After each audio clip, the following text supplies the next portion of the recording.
Secretariat مساجد کے تعمیر نو کے سلسلے میں ہوم منسٹر صاحب نے جون کے اختتام تک سنگ بنیاد رکھنے کی بات کی تھی. تعمیر نو شروع ہو جائے گی، یہ بات کہی گئی تھی. اس پر بہرحال مختلف لوگوں نے ہوم منسٹر صاحب کا شکریہ بھی ادا کیا، گلپوشی بھی کی. اور AK خان صاحب جو ایڈوائزر ہیں مائنارٹی تلنگانہ کے گورنمنٹ آف تلنگانہ کو، وہ بھی اس میٹنگ میں شامل تھے.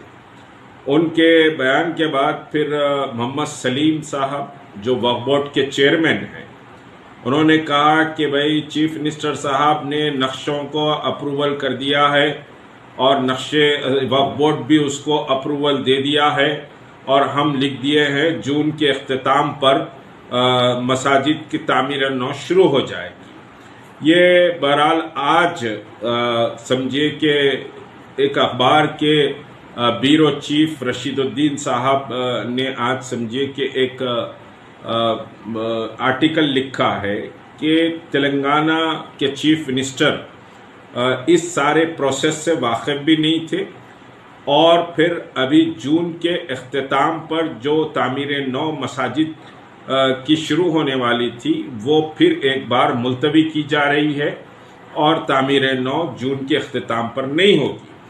تو یہ سمجھیے کہ جناب محمود علی صاحب ہوم منسٹر ہیں، AK Khan advisor minorities government of Telangana ہیں، اور محمد سلیم وقف بورڈ کے چیئرمین ہیں.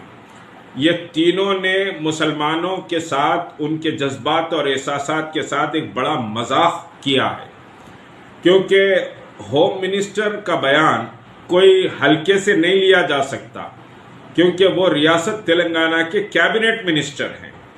اور پھر میں بتاؤں 15 جون سب سے پہلے تاریخ طے کی گئی تھی، 15 جون 2020. پھر اس کے بعد سمجھیے کہ 2 بار ہاؤس میں چیف منسٹر نے کہا، ایک بار R&B منسٹر نے کہا کہ رمضان سے پہلے سنگ بنیاد ہوگا. پھر اس کے بعد 12 فروری تاریخ طے کی گئی منسٹرز کی کمیٹی میں. پھر اس کے بعد ہوم منسٹر 6 جون کے اختتام کا وعدہ کر چکے. تو یہ مسلمانوں کے ساتھ بہت بڑا مذاق کیا گیا ہے، اور تلنگانہ کے مسلمانوں کی کوئی حیثیت اور وقت نئی والی بات ہوئی ہے. یاد رکھیے قومیں زندہ رہتی ہیں اپنی حیثیت اور وقت کی بنیاد پر، وقار کی بنیاد پر. تو یہ مسلمانوں کے ساتھ ایک بھونڈا مذاق ہے کہ ہوم منسٹر اسٹیٹمنٹ دیتے ہیں، وقف بورڈ چیئرمین اسٹیٹمنٹ دیتے ہیں، advisor of government of Telangana سمجھیے میٹنگ میں موجود رہتے ہیں. اس کے بعد کہا جاتا ہے کہ صاحب یہ ہم سے پوچھ کے نہیں کیا گیا، کر لو آپ کرنا ہے تو، ہم سے پوچھ کے تو نہیں کیا گیا اور نہیں ہو سکتی ہے تقریب. تو یہ تلنگانہ کے مسلمانوں کا ایک بہت بڑا مذاق سمجھیے کہ تلنگانہ حکومت اور حکومت کے وزیر داخلہ اور وقف بورڈ چیئرمین اور ایڈوائزر AK خان نے سمجھیے بنایا ہے. یہ ناقابل برداشت عمل ہے، اور یہ مذاق کو ہم قطعاً برداشت نہیں کریں گے. اور دوسری بات یہ ہے کہ گرجا گھر مندر کو مسجد سے کیوں جوڑا جا رہا ہے؟ مسجد کی زمین تلنگانہ حکومت کی جاگیر نہیں ہے، مسجد کی زمین وقف پراپرٹی ہے. وہ وقف پراپرٹی کو آپ قبضے میں رکھے ہیں، جو غیر قانونی عمل ہے، جو غاصبانہ قبضہ کہلاتا ہے. اور آپ مساجد کی بات کو سمجھیے کہ یہ دوسرے چیزوں سے جوڑ رہے ہیں. یہ جو ہے سو مساجد آپ کی زمین پر نہیں ہے، مساجد نوٹیفائڈ گزٹ پر وقف پراپرٹیز ہیں. وقف بورڈ کا چیئرمین سمجھیے کہ بے وقوف اور نااہل ہے، جو حکومت تلنگانہ سے سوال کرنے کی سمجھیے کہ جرت نہیں رکھ سکتا. اور ایسے سمجھیے کہ زنخوں کو لا کر بٹھایا گیا ہے ہوم منسٹری پر اور وقف بورڈ میں، اور سمجھیے کہ صاحب مائنارٹی سمجھیے کہ ایڈوائزر کے عہدوں پر، جو حکومت کی آنکھوں میں آنکھیں ڈال کر بات نہیں کر سکتی. اگر مسلمانوں کا ریپرزنٹیشن نہیں کر سکتے، مسلمانوں کی بات منوا نہیں سکتے، تو آپ حکومت میں رہنا آپ کے لیے سمجھیے نامناسب عمل ہے.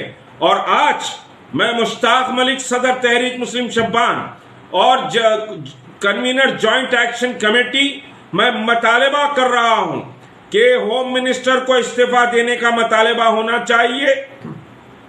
ہوم منسٹر استعفیٰ دے مسلمانوں سے اس مذاق کے کرنے کی بنیاد پر. وقف بورڈ چیئرمین استعفیٰ دے ایک خاں بھی استعفیٰ دے.